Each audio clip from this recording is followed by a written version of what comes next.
بسم الله الرحمن الرحيم تبارك الذي بيده الملك وهو على كل شيء قدير الذي خلق الموت والحياة ليبلوكم أيكم أحسن عملا وهو العزيز الغفور الذي خلق 7 سماوات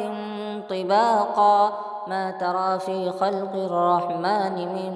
تفاوت فارجع البصر هل ترى من فطور ثم ارجع البصر كرتين ينقلب إليك البصر خاسئا وهو حسير ولقد زينا السماء الدنيا بمصابيح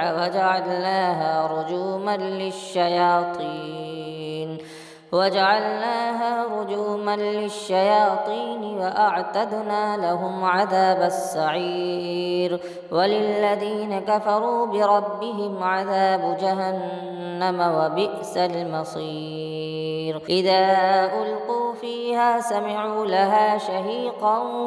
وهي تفور تكاد تميز من الغيظ كلما ألقي فيها فوج سألهم خزنتها ألم يأتكم نذير قالوا بلى قد جاءنا نذير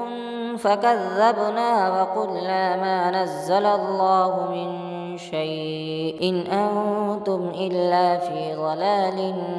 كبير وقالوا لو كنا نسمع أو نعقل ما كنا في أصحاب السعير فاعترفوا بذنبهم فسحقا لأصحاب السعير إن الذين يخشون ربهم بالغيب لهم مغفرة وأجر كبير وأسروا قولكم أو اجهروا به إنه عليم بذات الصدور ألا يعلم من خلق وهو اللطيف الخبير هو الذي جعل لكم الأرض ذلولا فامشوا في مناكبها وكلوا من رزقه وإليه النشور أأمنتم من في السماء أن يخسف بكم الأرض فإذا هي تمور أم أمنتم من في السماء أن يرسل عليكم حاصبا فستعلمون كيف نذير ولقد كذب الذين من قبلهم فكيف كان نكير أولم يروا إلى الطير فوقهم صافات ويقبضن ما يمسكهن إلا الرحمن إنه بكل شيء بصير أمن هذا الذي هو جند لكم ينصركم من دون الرحمن إن الكافرون إلا في غرور أمن هذا الذي يرزقكم إن أمسك رزقه بل لجوا في عتو ونفور أفمن يمشي مكبا على وجهه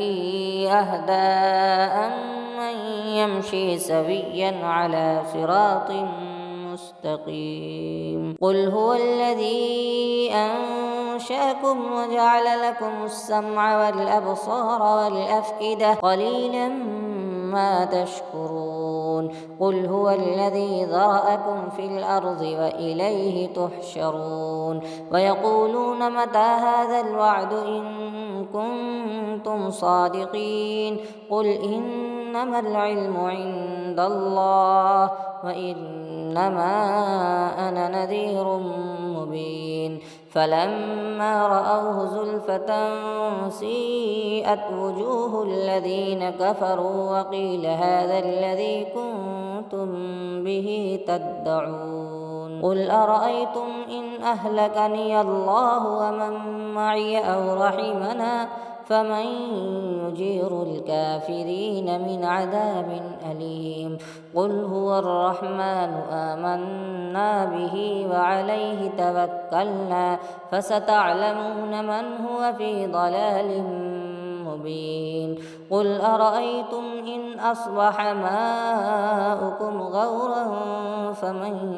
يأتيكم بماء معين